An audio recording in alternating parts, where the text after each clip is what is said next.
Hello out there, home care owners, soon to be owners, want to be owners of home care businesses. I wanted to talk today about policies and procedures. So, one of our core offerings that we provide our clients are customized policies and procedures. So, I want to talk about a little bit what that means. And I'm showing on the screen here. I want to go up just quickly to our solution for our plan. So when we bring a new client, and that could be non-medical home care, home health, hospice, onto our company as a client, we have a six-step plan that we work on. And number four on here is developing state-specific policies, tools, and templates. So we're looking to provide value to our clients so they have customized set of policies and procedures that follow state regulations, also could follow accreditation standards, and then Medicare requirements as well. So depending on the type of license that we're going for. But this visual here just gives an idea for our foundational different components for our policy and procedures package. And when we put together a package, it's everything that's needed to operate the company. It includes admission packets and staff onboarding packets and tools and templates and documents. And most importantly, the bulk of it is making sure that we're following state regulations, then compliance, accreditation standards, Medicare rules. So this slide here shows some of the foundational programs that are in here. And it starts with the governing body. And that's just an overview of who's in charge, who's providing guidance to the agency, and including the owner and some of the key leadership members like an administrator or director of nursing if that's required. And it outlines the organizational structure and guidance that's being provided to this agency. There's clients information. So these are policies specific to how do you formulate a contract with a client? What's included in there?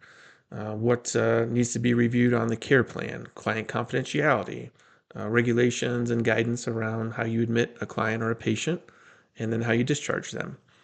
Next up are the state-specific rules regarding abuse and neglect. So every state is very different in terms of how they handle reporting allegations of abuse and neglect along with complaints.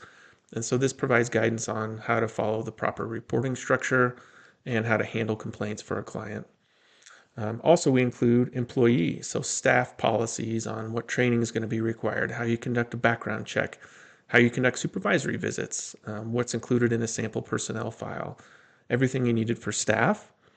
Also, we're going to have policies around infection control. So this is policies around how you're going to handle infection control with staff members and with clients, what plan you're going to put in place, how you're going to triage any issues that relate to infection control, like outbreaks, and how you're going to work and coordinate with local and regional and state governments for anything related to infection control.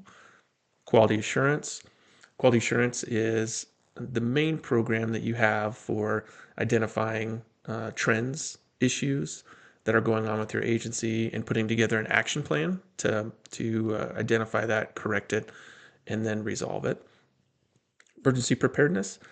Emergency preparedness is how your agency is going to act and perform in the event of a disaster. The most recent example for all of us, of course, is the pandemic, but there could be snowstorms, ice storms, the power could go out. Just it identifies ways that you as an agency can react and ensure the safety of your staff members and clients. And then last, related to home health and hospice agencies, are clinical programs. So how you're going to do training for clinical staff members, job descriptions, how you're going to handle specific equipment, how you're going to do hazardous waste. So this section for a clinical client or a clinical agency would be pretty robust, but include everything related to clinical operations and programs, not just nursing, but therapy and dietitian and social work, everything that's required for that particular agency.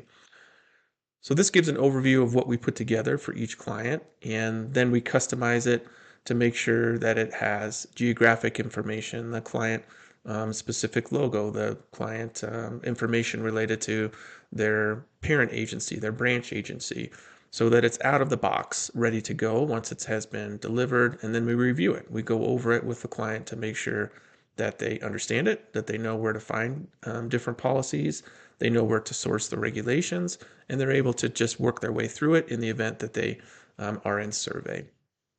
That's it for today, guys. Thanks for learning a little bit more about our policies and procedures.